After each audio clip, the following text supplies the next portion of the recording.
Government loses court battle over vaccination certificates. City records highest inflation so far this year in September. And Development Secretary defends targeting Greenbelt land for housing.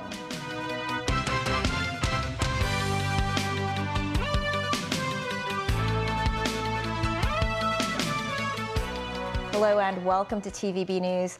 The High Court today ruled against the government's bid to void some 20,000 vaccine exemption certificates issued by 7 doctors. A senior counsel said the ruling suggests the government should amend relevant anti-pandemic regulations to grant it more powers to protect the health of people in the city. Jackie Lin reports. The legal challenge was filed by retired civil servant Kwok Chak-kin, dubbed the so-called King of Judicial Reviews. The crux of his case, whether Health Secretary Lo Chung-mau has the legal powers to invalidate 20,000 vaccine exemption certificates deemed questionable. In his 68-page ruling, Judge Russell Coleman said the government's press release that announced its decision to not recognize the certificates from October 12 onwards is the same as voiding the certificates. This, as the government earlier argued, the invalidation was no more than an administrative act, not a legal act, and that this administrative decision can be derived from the broad and flexible powers granted from the anti-pandemic ordinance. The judge described that as an attempt to play with words. Judge Coleman added the Prevention and Control of Disease Ordinance doesn't encompass the Health Secretary's powers to void the jab exemption documents. And it's clear from the law that a registered medical practitioner is tasked with deciding whether a person is clinically suitable for vaccination. The judge also ordered the health minister to shoulder the cost of the judicial review. 公義可以伸張到啦。 Outside the court, Kwok said the case shows Hong Kong is truly a place espousing the rule of law. Meanwhile, senior counsel and executive counsellor Ronnie Tong said the ruling suggests there is a loophole in the city's anti-pandemic regulations. Irrespective whether the government would appeal the decision, the government should consider whether or not the relevant regulations should be amended to close this loophole, because we're talking about the general well-being and health of a few million Hong Kong people. Jackie Lin, TVB News. Hong Kong's composite consumer price index in September increased by 4.4% year-on-year. That a significant rise from August's 1.9%. The 4.4% jump in overall prices is the largest this year. Excluding one-time relief measures from the government, the underlying inflation rate reached 1.8%. Price hikes were the sharpest for electricity, gas, and water, at 14.5%. Prices also went up for housing at 6.4% and basic food at 4.3%. Only durable goods saw a decrease in prices, a drop of 0.5%. The policy address unveiled on Wednesday set its sights on boosting Hong Kong's land supply, including the use of Greenbelt zones. That's despite concerns over some sites' proximity to country parks. Jackie Lin reports. To find land for space-starved Hong Kong, the government now looks to the city's Greenbelts. Among the 3,280 hectares of ripe land ready to be developed for the next 10 years, 255 hectares are in the city's Greenbelts. All 8 plots of land around the Greenbelts are in the new territories. Altogether, they can generate some 70,000 residential units. But concerns linger. This as around half of these sites are located near the city's cherished country parks, such as the Thailand Country Park in Tuen Mun East. Secretary for Development Bernadette Lin stresses they are not located in the immediate fringes of the conservation areas, but in the buffer zones. She says the government rezoned more than 30 parcels of Greenbelt land on which some 70,000 flats can be built. But why doesn't the government look into brownfield sites first before tapping the Greenbelts? Lin says among the current 1,500 hectares of brownfield, more than half have been earmarked for development. She adds some of these degraded agricultural lands are occupied by businesses like car parks and recycling yards, and the redevelopment of these brownfield sites can be disruptive to such economic activities. Si Lai San, Deputy Director of the Society of Community Organization, or SOCO, says, as the waiting time for public housing has surpassed 6 years, it's understandable that the government sets sights on developing the Greenbelts. But she points out that most of these sites are in far-flung locations, and the government should strengthen their connectivity and transport infrastructure in their development plans. Jackie Lin, TVB News. Representatives of the local travel sector had earlier expressed hope for the government to further loosen quarantine measures for inbound travelers, but no new related policies were mentioned in the policy address. But the Secretary for Culture, Sports and Tourism said the government will do the utmost to assist the industry within the boundaries of the current restrictions. Timothy Lee tells us more.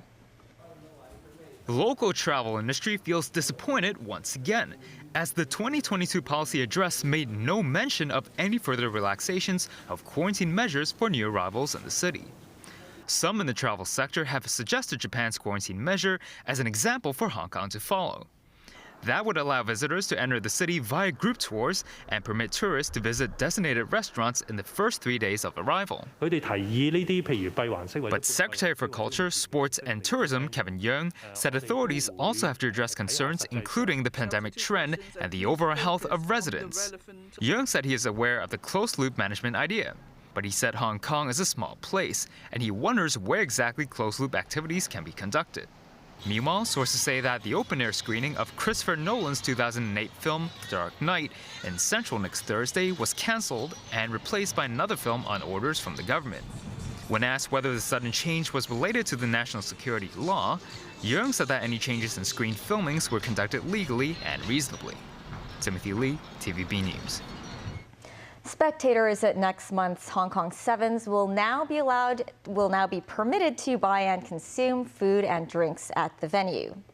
Originally, only drinks were to be allowed on the premises. However, the Hong Kong Rugby Union successfully petitioned the government to allow spectators to eat while watching the action unfold at the stadium. But fans will still be required to submit negative RAT results prior to entry. Meanwhile, foreign participants in the Global Financial Leaders Investment Summit were also granted certain COVID exemptions. Authorities stressed that participants must take a COVID test and be staying in designated hotels prior to attending the summit. Today, the city logged 5,393 new COVID cases. That's 40 infections fewer than yesterday's tally. Responding to residents who wish for an end to the outdoor mask mandate, Chief Executive John Lee said in a radio program today that government health experts all agreed that the mask mandate needs to remain until the child vaccination rate rises to a satisfactory level. Children who are relatively unvaccinated need to be protected. So I'm afraid that the mask has to stay on, at least for the time being. If the vaccination rate for the children has gone up very significantly, when we feel that, well, they are protected in the way we want them to be protected, so that we won't lose our loved ones and we can then get on normal life without risking this vulnerable group, then perhaps we can reconsider. Addressing complaints about the stringent anti-COVID measures on trail walker and other large-scale outdoor activities, the CE said some policies were rolled out during the height of the pandemic, and they could be subject to further relaxation or special arrangements. The government has announced that cannabidiol, a drug-related substance better known as CBD, will be classified as a dangerous drug starting on the 1st of February next year. CBD is an active ingredient in cannabis. It will soon be within the dangerous drugs category, a list containing substances such as heroin and cocaine. Authorities will set up disposal boxes across 10 government premises where residents can dispose of their CBD products. They will be available until the 30th of January. The by-election for 4 vacant LegCo seats in the Election Committee constituency will be held on the 18th of December.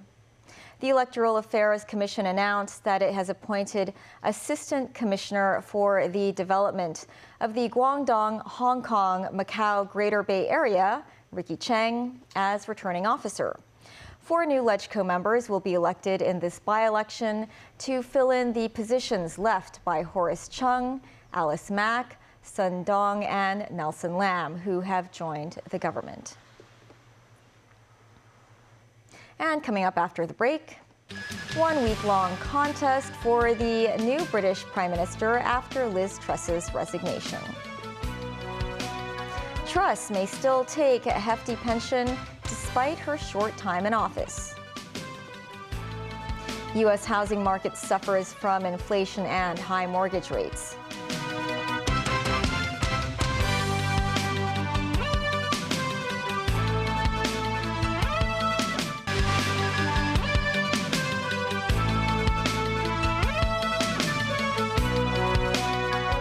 Welcome back to TVB News. In Britain, after the resignation of Prime Minister Liz Truss Thursday, the Conservative Party is looking to have a new leader in place by next Friday. Former Chancellor of the Exchequer Rishi Sunak is the early favorite, but reports say former leader Boris Johnson is expected to stand in the race. Tracy Furness has more. Challengers for the leadership of Britain must garner the support of 100 Conservative lawmakers out of 357 members by Monday afternoon, says the chairman of the Conservative Party, Sir Jake Berry. And in conjunction with the 1922 committee, we have decided that if the party should decide to put forward 2 candidates, there will be an expedited binding online vote of Conservative Party members to choose its next leader. All stages of the leadership election will be concluded by no later than Friday the 28th of October. Conservative leaders are hoping that this lightning contest will produce a consensus candidate who can unite the party, especially over Chancellor of the Exchequer Jeremy Hunt's tax and spending priorities. But who will be the next Prime Minister? That contest is likely to pit ex-Chancellor of the Exchequer Rishi Sunak against current leader of the House of Commons Penny Mordaunt and Defence Secretary Ben Wallace.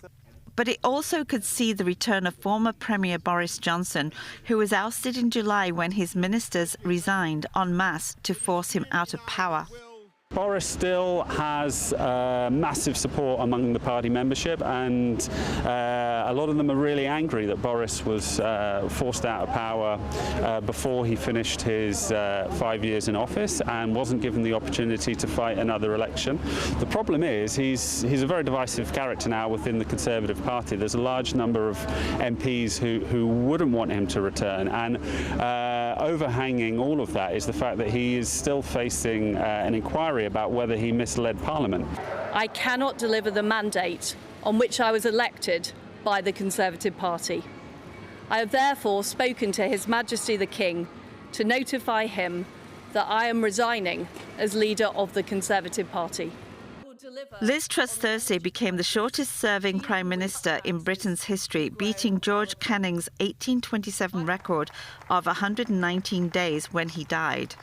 She served as Prime Minister for just 44 days, during which her policies triggered turmoil in the financial markets and a rebellion in her party that obliterated her authority. Tracy Furness, TVB News. Reactions to Liz Truss's decision to resign as British Prime Minister were mixed. U.S. President Joe Biden called Truss a good partner to Washington. But Sir Keir Starmer, the leader of the UK's opposition Labour Party, demanded a general election. Daniel Rowell tells us more. The leader of Britain's opposition Labour Party, Sir Keir Starmer, launched a scathing attack on outgoing British Prime Minister Liz Truss and the ruling Conservative Party, describing the country's current political situation as a mess, while calling for a general election. Well, what a mess. And this is not just a soap opera at the top of the Tory party. It's doing huge damage to our economy and to the reputation of our country. And the public are paying with higher prices, with higher mortgages. So we can't have a revolving door of chaos. We can't have another experiment at the top of the Tory party. Starmer's sentiments were echoed by Scottish First Minister Nicola Sturgeon, whose Scottish National Party is attempting to win the legal right to hold another independence referendum. Well, this is an almighty mess, and it's people, the length and breadth of the UK, who are paying the price of this. On the European continent, EU leaders expressed hope that relations between the bloc and the UK could improve after Truss's resignation. Brussels and Westminster have been locked in disputes over trade rules and the status of the border between UK constituent country Northern Ireland and EU member state, the Republic of Ireland. During an EU summit in Brussels, French President Emmanuel Macron said that he hoped Great Britain can find stability as rapidly as possible and move forward. Michel Barnier, who negotiated the terms of Brexit on behalf of the EU, said he took no pleasure in Britain's turbulent political situation. Across the Atlantic Ocean, US President Joe Biden responded to Truss's resignation by praising her cooperation with the White House on foreign policy matters. Biden added that he was not worried about the UK's economic woes affecting the United States. She was a good partner on Russia and Ukraine, and the British are going to solve their problems, but she was a good partner. Australian Prime Minister Anthony Albanese wished Truss and her family well, but expressed concern about the impact her resignation could have on a prospective free trade agreement between London and Canberra that was in the process of being negotiated. So on a personal level, I wish her well. I'm concerned about any delay that would occur to the Australia-UK free trade agreement. Daniel Roll, TVB News. The leader of the opposition Labour Party in Britain, Sir Keir Starmer, has called on outgoing Prime Minister Liz Truss to decline an allowance that former Prime Ministers are entitled to. Starmer said Truss should turn down the annual £115,000 allowance, as she has only done 44 days in office. The leader of the Liberal Democrats, Ed Davey, agreed with Starmer. In Germany, lawmakers from two of the governing parties criticized plans for Chinese shipping group COSCO to take a major stake in the country's biggest container terminal. But Chancellor Olaf Schultz has asked officials to find a compromise that would allow the investment in Hamburg to go ahead. 6 ministries, including the Green Party and the Free Democrats, which formed a coalition last year with Schultz's Social Democrats, openly criticized the plan. The reason given is that COSCO is already the port's biggest customer, and the deal would give it too much leverage. A series of blasts rocked the Ukrainian cities of Kharkiv and Zaporizhzhia today. This comes as Russian forces step up missile strikes on Ukraine in a bid to hinder Kyiv's counteroffensive. Meanwhile, at a European Union summit in Brussels, bloc leaders failed to reach a consensus once again on how to offset energy shortages prompted by Russia's invasion of Ukraine. Despite this, EU Council President Charles Michel said there was a strong willingness among member states to work together to tackle the crisis.